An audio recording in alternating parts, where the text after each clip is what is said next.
Dioses de la mitología griega.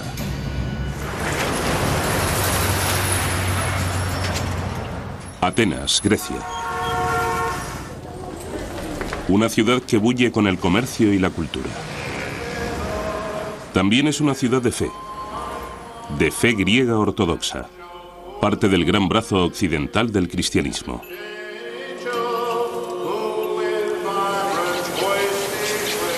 Pero aquí hubo otro mundo del cual solo quedan fascinantes fragmentos.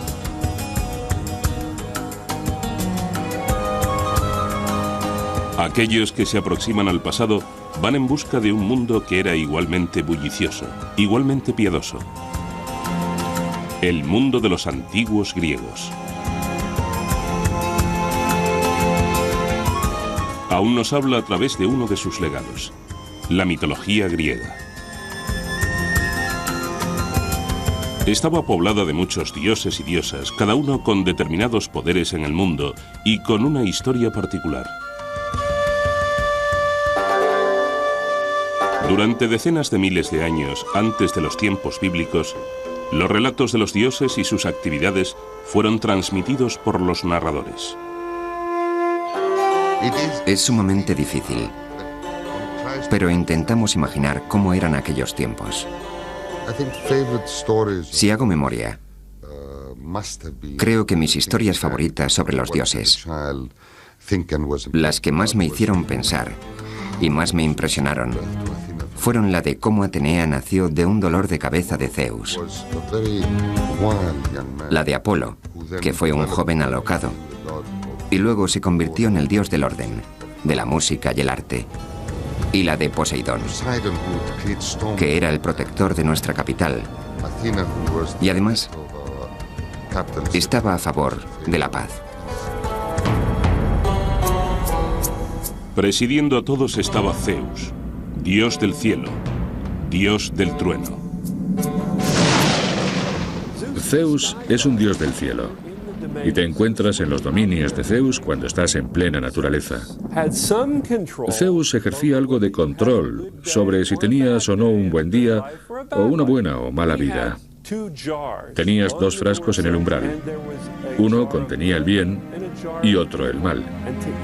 Y a cada hombre, Zeus le servía una porción de bien y otra de mal. Estaban Afrodita y Artemisa, dos caras de la misma moneda. Afrodita. ¿Y de qué es diosa? Es la diosa de la sexualidad. De la sexualidad femenina. Es la diosa de la belleza. Está relacionada con muchos temas de la fertilidad. En el otro extremo tenemos a Artemisa, que es una virgen muy casta. Y Apolo, quien, como todos los dioses y diosas de la antigua Grecia, tenía más de un poder. Él es el organizador, el civilizador. Es el quien lleva carreteras donde nunca las había habido. Es el quien cura, pero quien también puede traer las plagas. Esto es algo que ocurre con muchos dioses griegos. Si pueden provocar algo, también pueden detenerlo. Era un dios, como se ha expresado con brillantez. Un dios distante y, por lo tanto, trataba con la gente no cara a cara y cuerpo a cuerpo. Se le daba mejor disparar su arco y matar a la gente desde muy lejos. Por consiguiente, sus amores también era mejor mantenerlos a distancia.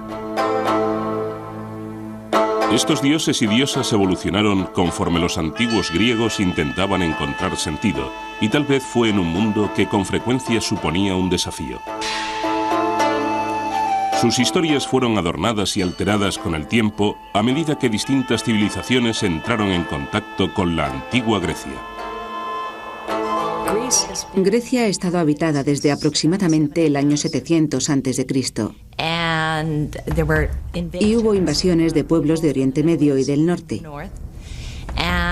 Y cada invasión no condujo a que hubiera otro grupo de divinidades, sino a más estratos de divinidades añadidos a las ya existentes. De modo que los dioses griegos son una amalgama de múltiples culturas, sobre todo de culturas de Oriente Medio. Los dioses griegos tenían tal diversidad que no se parecen a ninguno de los muchos otros dioses de la cuenca del Mediterráneo, porque incorporaron elementos de los muchos pueblos que les rodeaban y no se corresponden claramente con los de sus religiones, digamos de la celta o la italiana. Estos relatos se transmitieron oralmente, pero en algún momento, en torno al año 750 a.C., fueron recopilados, organizados y escritos. Aunque los estudiosos discuten si uno o varios autores participaron en ese esfuerzo, la opinión generalizada es que fue obra de uno, Homero. Que sepamos, la auténtica cristalización de la mitología griega tuvo lugar hacia los tiempos de Homero, en el año 750 a.C. Y con Homero encontramos la creación de la mitología griega y la de los dioses. Homero le dio sus dioses a los griegos. Él les dio, de hecho, lo más parecido a una Biblia que tuvieron los griegos. En el principio, nos dice Homero, estaba Océano, un espíritu con forma de un gran río circular e interminable que desembocaba en sí mismo. También había otra presencia, Tetis, a veces llamada la primera madre. Cuando finalmente se unieron, iniciaron la estirpe que con el tiempo produjo los dioses y diosas de los antiguos griegos. Unos 50 años después de Homero, el poeta Hesíodo escribió la Teogonía, en la que también describe la creación de los dioses. Pero según Hesíodo, el mundo empezó de otro modo.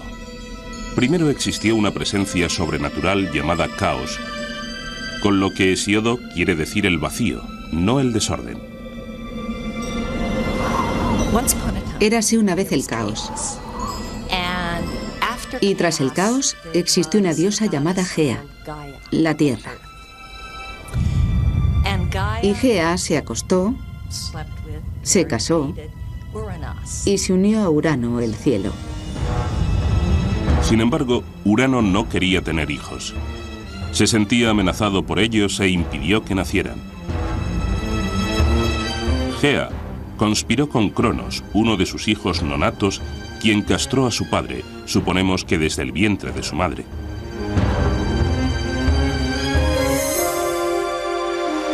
Los genitales amputados de Urano cayeron al mar, del cual surgió una sorprendente entidad, Afrodita, diosa del amor. Estos relatos componen lo que se conoce como mitología griega, que se deriva de la palabra griega mitos. Da a entender algo falso. Pero para los antiguos griegos, estos relatos eran una cuestión de fe. Les ayudaron a explicar cómo y por qué el mundo funciona de la forma que lo hace. Curiosamente, el amor y la guerra, o la violencia y el sexo, están profundamente ligados en la mitología griega. No solo en esta, sino en diversas mitologías. ¿Por qué están conectadas estas dos cosas?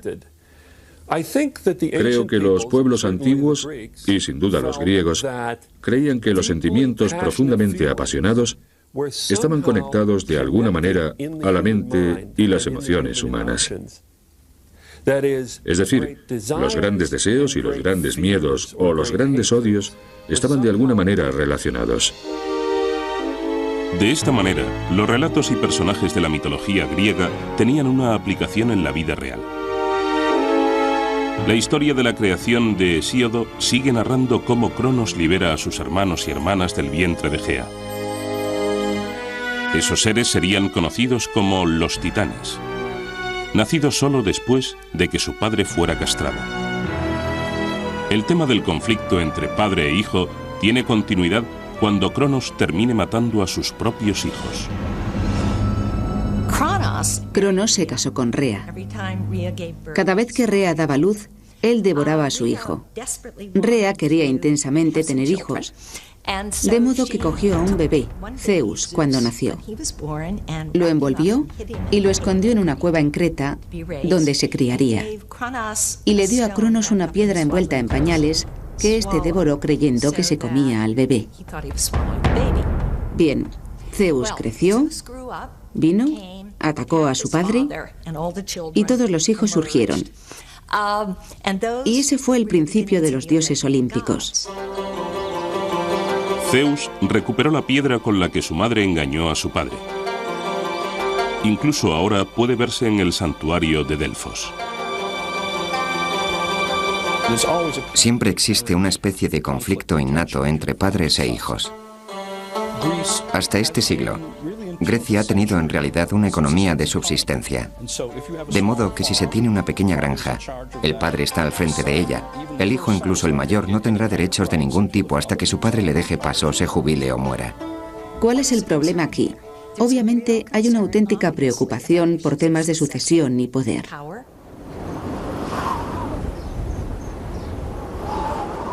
Una vez que Zeus salva a sus hermanos y hermanas de su padre, toman el monte Olimpo. Desde ese bastión luchan por el control del mundo contra su padre, sus tíos y tías, que eran todos titanes. Finalmente, los dioses y diosas del Olimpo se impusieron. Reconocieron a Zeus, que también es dios del cielo, como su rey. Pero los seres humanos aún tienen que hacer su aparición. A continuación, la excitante e inquietante llegada de la humanidad al mundo.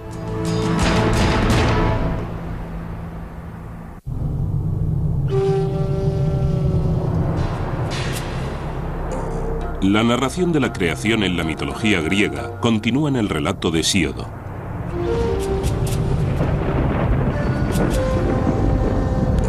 Generaciones de dioses continúan luchando unos contra otros antes de la llegada de la humanidad al cosmos. Creo que dice algo muy interesante de una cultura. Si ésta considera como momentos de formación tanto los de conflicto como los de producción unificada, de producción pacífica. Cada vez que estudio o enseño un curso que trata de la mitología griega, no deja de abrumarme lo persistentes que son esos conflictos. Tras triunfar sobre los titanes, el gran dios Zeus se casa con Metis, una titán, y por lo tanto, su tía. Con el tiempo, tienen una hija que nace totalmente desarrollada y armada de su cabeza. Es Atenea, la diosa de los guerreros.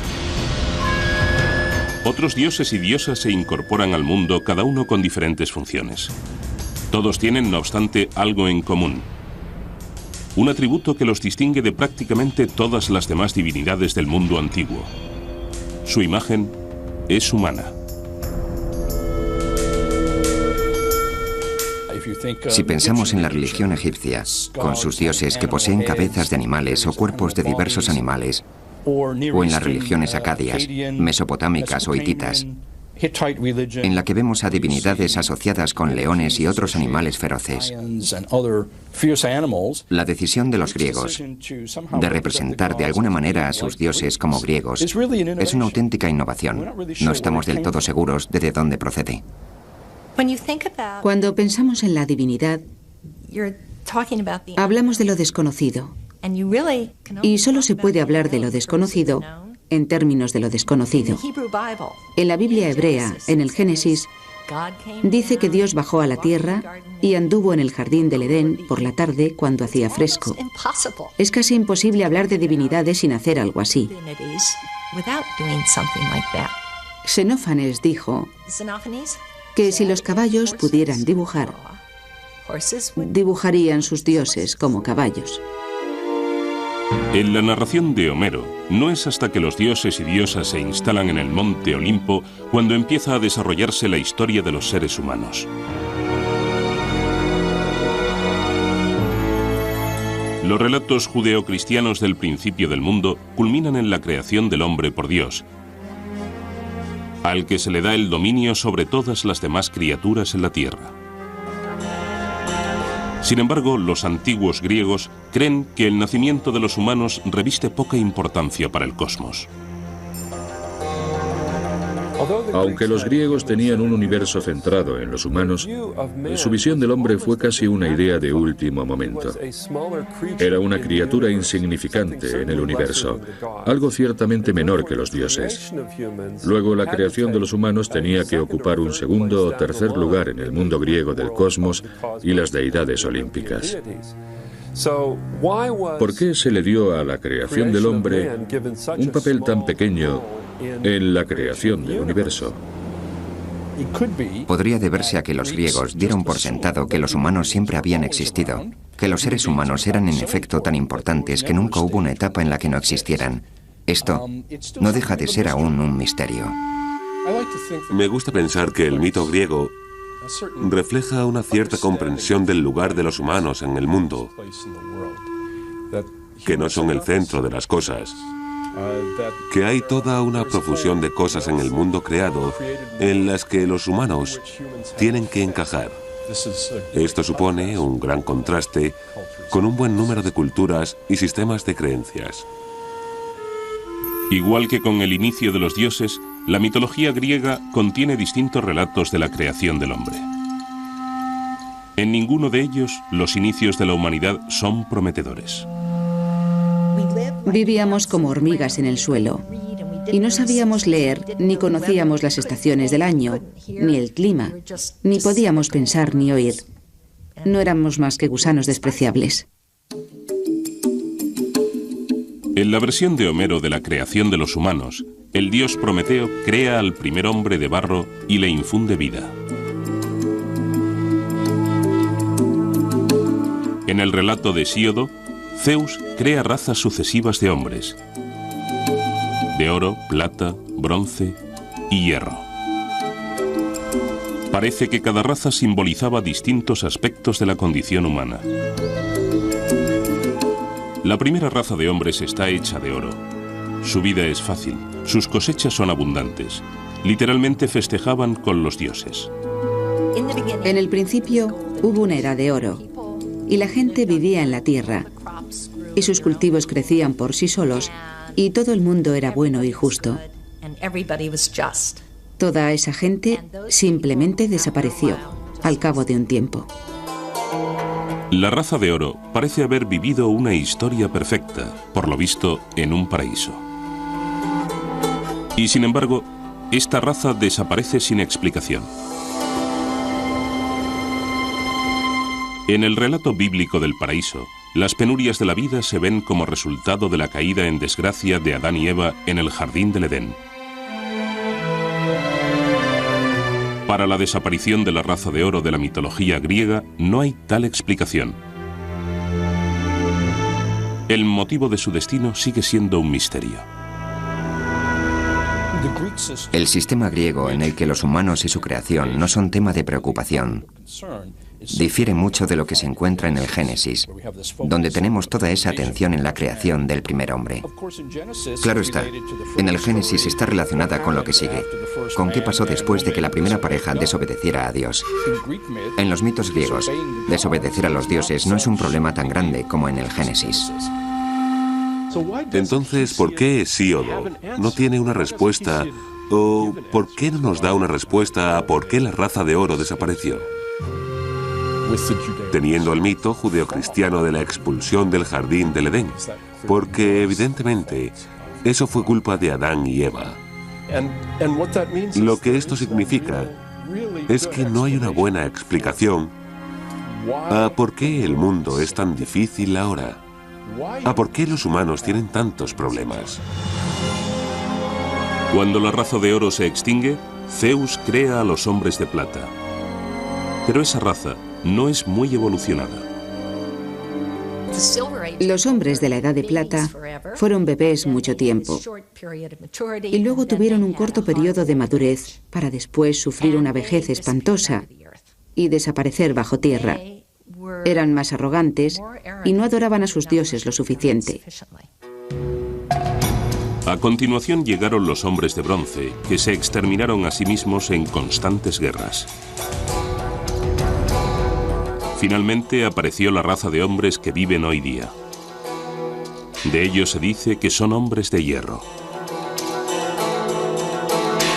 Así que, en esencia, la historia de la degeneración se ha trasladado a la era actual, donde muestra un equilibrio entre las diversas visiones de las cosas importantes de la vida para los griegos. A saber, su actitud hacia los dioses y hacia la guerra y hacia luchar por su ciudad-estado, y sobre cómo congeniar o no los unos con los otros. Curiosamente, todas estas historias explican la creación de solo la mitad de la raza humana, el hombre. La mujer es creada como una desgracia, un castigo, y todo por un engaño. La primera mujer fue enviada a la tierra como un castigo a la humanidad. Esto suena increíblemente misógino, y fue una historia inconcebiblemente misógina por parte de Hesíodo, que la contó en el año 700 a.C.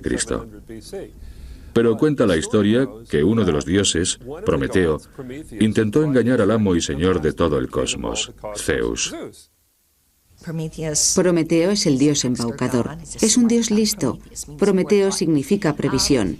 Mató a una oveja y cogió al animal y toda su estupenda y sabrosa carne y la metió en su repugnante vientre y cogió todos los huesos pelados y los envolvió en hermosa, blanca y reluciente grasa que, claro está, es lo que arde en el sacrificio. Y le presentó los 2 paquetes a Zeus y le dijo: elige. Zeus sabe que Prometeo le está engañando, que representa a la humanidad. Como represalia, Zeus castiga a los hombres quitándoles el fuego. A su vez, Prometeo roba el fuego y se lo devuelve a la humanidad.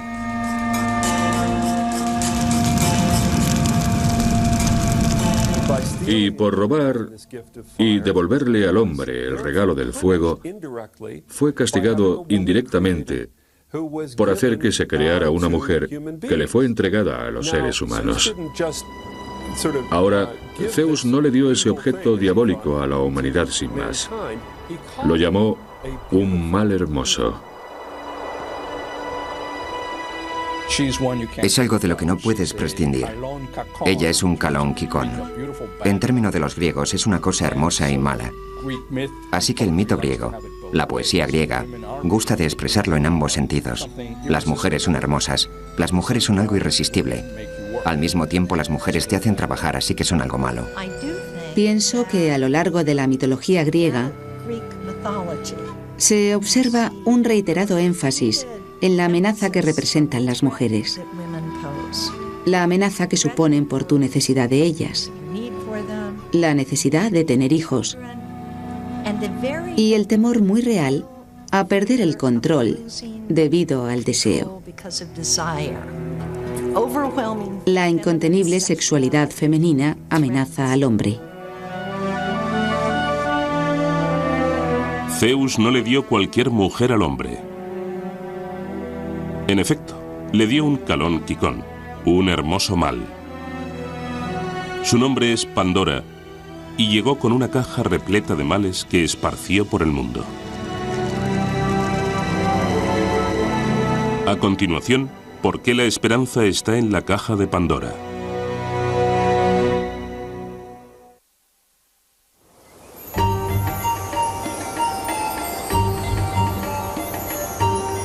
La primera mujer en la mitología griega es Pandora, y su historia recuerda la de Eva y el fruto prohibido en el jardín del Edén.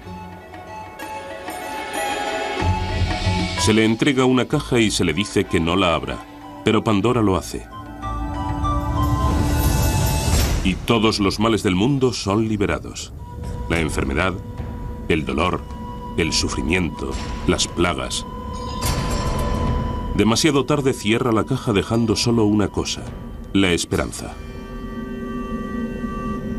¿Pero qué hace la esperanza en la caja llena de males de Pandora? La esperanza está ahí como un mal, lo cual creo que es fascinante. La esperanza es un mal, porque te permite actuar con la sensación de que puedes controlar el futuro. Y en Hesíodo eso es muy peligroso. No puedes controlar el futuro y hacerlo es obrar engañado.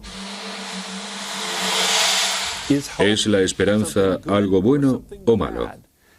A los griegos les gustaban este tipo de dilemas porque la esperanza puede ser buena o puede ser mala. De modo que fue dejada con ambigüedad en la caja para que los humanos la usaran o la evitaran. Pandora es quizá el más importante, pero sin duda no el único ejemplo de mujeres que son el origen del mal en la mitología griega.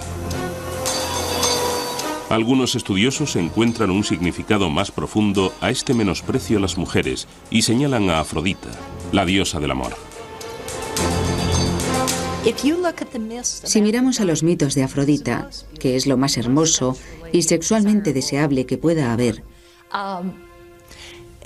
los hombres la temen. Vio a un hombre, un ser humano, Anquises, en una colina a las afueras de Troya y quiere acostarse con él. Se le aproxima y él le dice: «Eres demasiado hermosa para ser humana. Tienes que ser una diosa y no quiero acostarme contigo». Y ella le responde: «No, solo soy una doncella de los alrededores». De modo que se acuestan y cuando él despierta, ella ya ha adoptado su personalidad de diosa y él se aterra. Le aterra que vaya a ser castrado, que vaya a perder toda su fuerza. En contraste, los antiguos griegos creían que Atenea, una diosa sin papel sexual, era una gran fuerza del bien. Atenea es la protectora. Atenea es la divinidad guerrera que encabeza la guerra de defensa justa.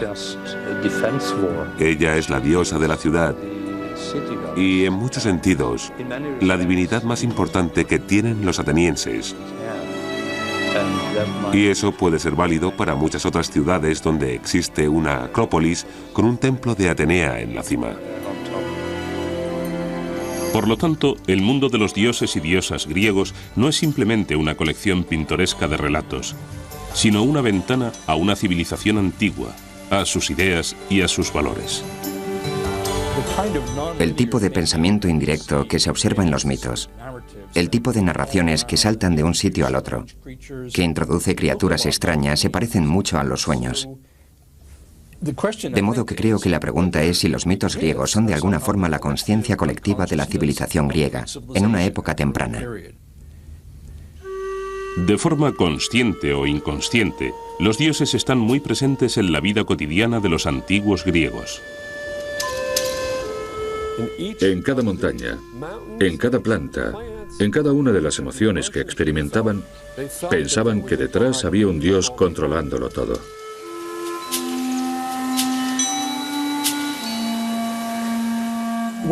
Una de las cosas atractivas y singulares de la religión griega, desde el principio, es su receptividad al entorno. Por ejemplo, hay ninfas que viven en lugares húmedos, ninfas de los árboles. Hay un reconocimiento de que los ríos son una especie de fuerza religiosa. De esta forma, la religión griega tiene una cierta relación con la ecología moderna. Un reconocimiento de que hay lugares concretos que tienen un valor. Una especie de cualidad divina, una cualidad sagrada. Los griegos tenían términos concretos para sagrado. De hecho, tenían varios términos para sagrado. Uno de ellos es Iros. Iros significa que pertenece a los dioses. En realidad, la palabra griega para religión es tagira, las cosas sagradas. De manera que las historias en la mitología griega se usan para explicar un mundo a menudo difícil y aleatorio.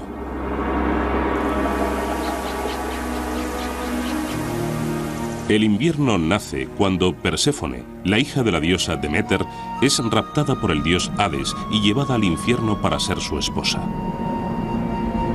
Deméter estaba terriblemente alterada por haber perdido a su hija y empezó a recorrer el mundo en su busca. No pudo encontrarla. Lloró, gimió, los cultivos no crecieron y por lo tanto los dioses no recibían suficientes sacrificios. Algunos dioses acudieron a Zeus y le dijeron: tienes que hacer que Perséfone vuelva con su madre, que ésta haga crecer los cultivos para que recibamos nuestros sacrificios y la gente no muera. Al final, a Perséfone se le permite volver con su madre, pero con una condición. Cada año, Perséfone tiene que pasar 3 meses con Hades. Es durante ese periodo que su madre Deméter, la diosa de la agricultura, está inconsolable, y de ahí que cada año los campos estén yermos durante el frío invierno.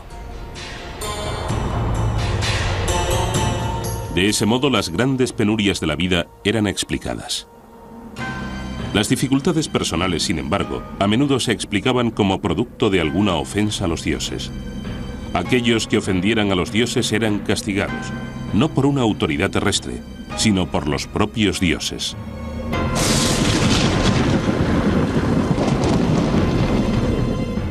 Hay en efecto una palabra griega, desidinomia, que significa temor a los dioses o respeto a los dioses. Y esto era algo positivo. La vida se consideraba algo bastante precario y era preciso hacer todo lo posible para poner a los poderes que existieran de tu parte para mantenerte a salvo. Muchos vivían apenas a una sequía de distancia del hambre. Y no se puede jugar con un mundo así. Una de las cosas que me encantan de los mitos griegos es que nunca dejan salir a nadie del atolladero. Nunca dicen que tal cosa pasó porque los dioses hicieron que pasara. Es culpa nuestra si no somos capaces de entender el porqué. Es en cierto modo un mundo difícil en el que vivir. En un mundo difícil, la gente con frecuencia busca un héroe. Alguien que les traiga la liberación de una vida aparentemente llena de adversidades. Hay quienes piensan que un niño nacido de un dios griego y una mujer mortal prefigura la aparición de Cristo. ¿Estaba esto destinado a pasar? A continuación, dos de las mayores figuras de la mitología griega y cómo esclarecieron la idea de los antiguos griegos del destino contra el libre albedrío.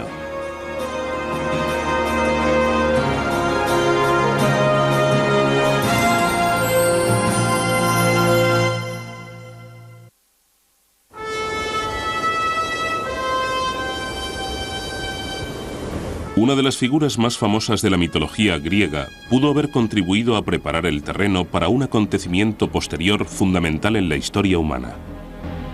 Heracles, más conocido como Hércules, nace porque el gran dios Zeus deseó a una hermosa mujer mortal.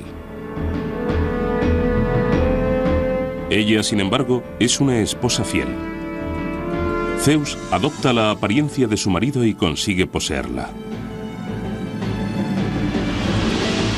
El ultraje es aún más grave porque el propio Zeus está casado con una de sus hermanas, Hera. La idea de que los dioses no siempre son éticos, no siempre son honestos, es una que tiene sentido cuando piensas en ello. Y los griegos parecieron sentirse a gusto con ella durante muchos siglos. Tiene sentido porque si los dioses son humanos, pero de algún modo mejores, más fuertes, más poderosos, inmortales, nunca tienen que atenerse a las consecuencias de aquello que hagan. Mientras que los humanos, sí.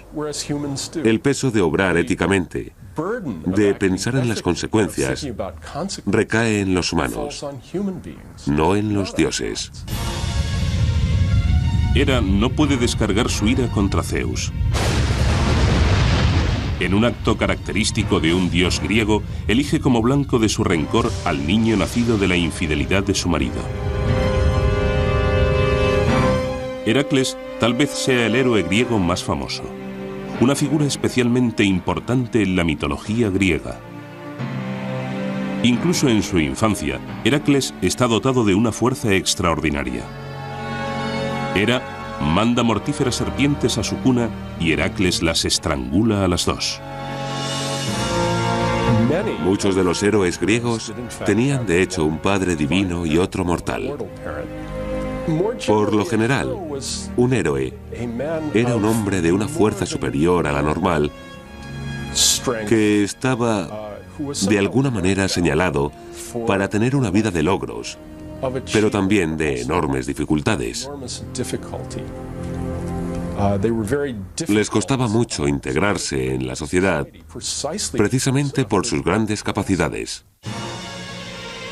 La vengativa Hera continúa persiguiendo al hijo ilegítimo de su marido a lo largo de su vida, llevándolo a tener ataques periódicos de ira o de locura. Profundamente contrito por los asesinatos y otros delitos que comete durante esos ataques, Heracles emprende trabajos de arrepentimiento, a menudo matando a tiranos y monstruos.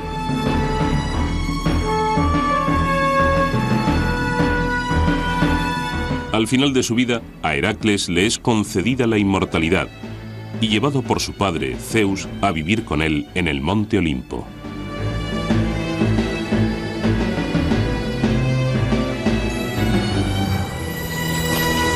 Así, la historia de Heracles pudo haberle preparado el terreno al apóstol Pablo, quien siglos más tarde les llevó a los griegos noticias de una nueva fe. Ellos tenían una historia del hijo de un dios, Heracles, que sufrió y murió, y luego pasó por una apoteosis y subió al Olimpo, de modo que la historia de otro hijo de un dios que sufrió y murió y fue al cielo no les resultaría del todo desconocida. De igual forma, la idea de que un dios puede adoptar forma humana y parecer uno de nosotros era totalmente aceptable para un auditorio griego pagano. De ese modo, el primer cristianismo avanzó en Grecia y arraigó entre sus gentes con bastante facilidad. No exactamente la figura de Cristo, sino con elementos de él, porque era alguien que a través de esfuerzos, sufrimiento, trabajo y lealtad alcanzó la divinidad. Aunque Heracles es excepcional, solo es uno de los muchos héroes que anduvieron entre los mortales.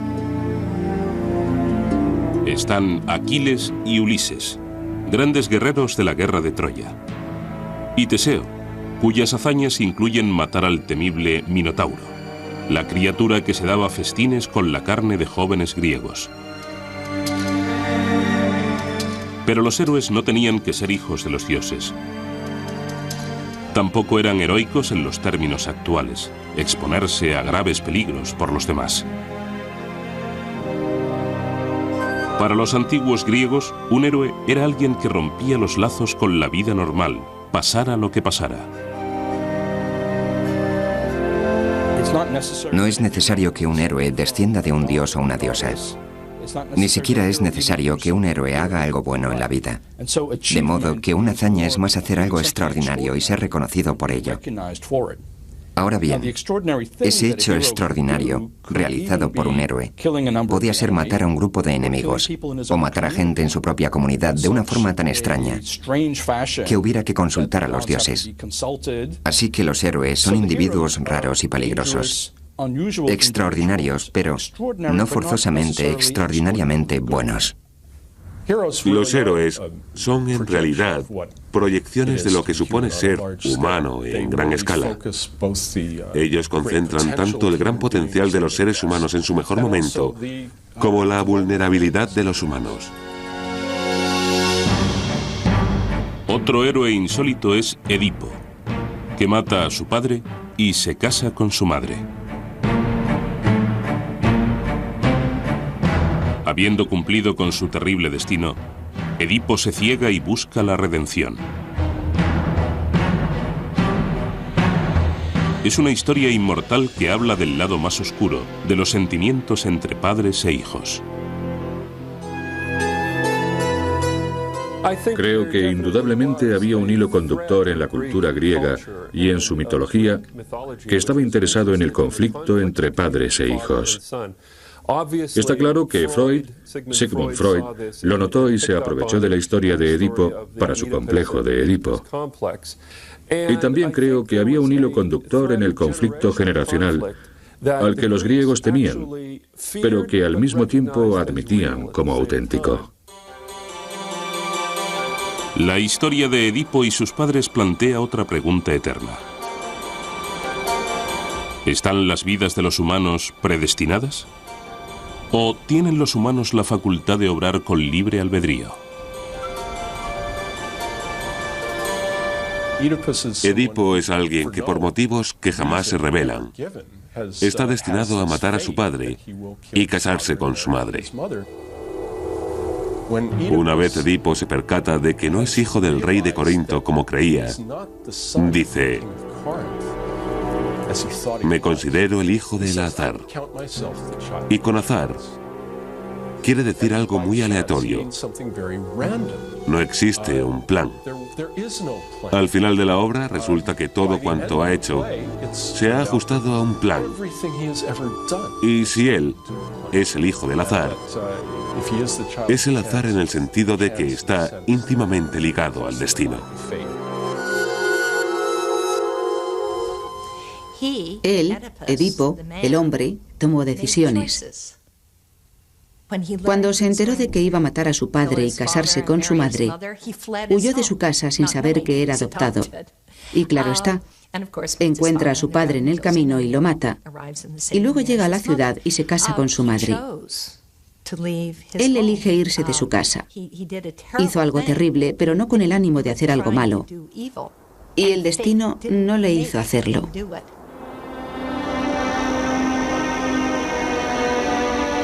El problema del destino de una persona contra el papel del libre albedrío era de tal importancia para los antiguos griegos que personificaron al destino en la forma de 3 diosas.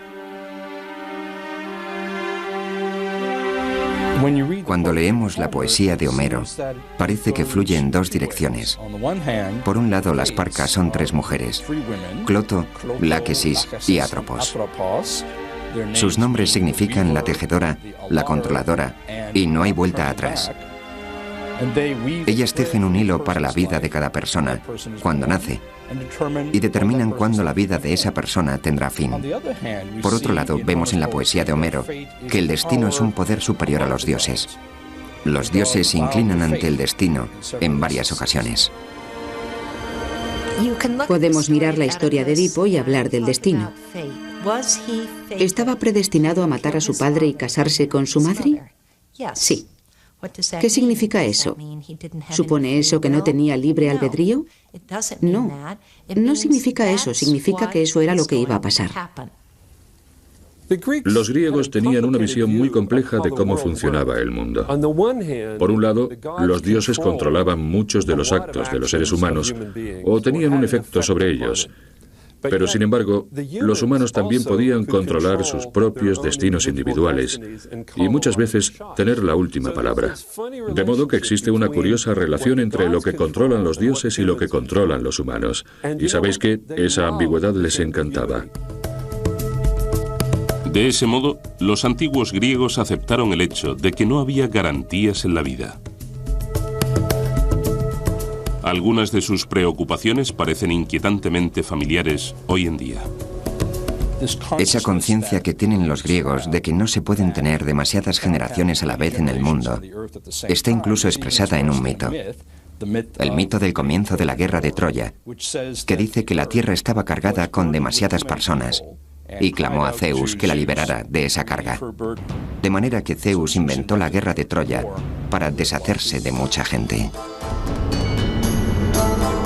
En el próximo programa, los defectos y puntos débiles de las divinidades griegas y por qué unos dioses imperfectos eran perfectamente comprensibles para los antiguos griegos.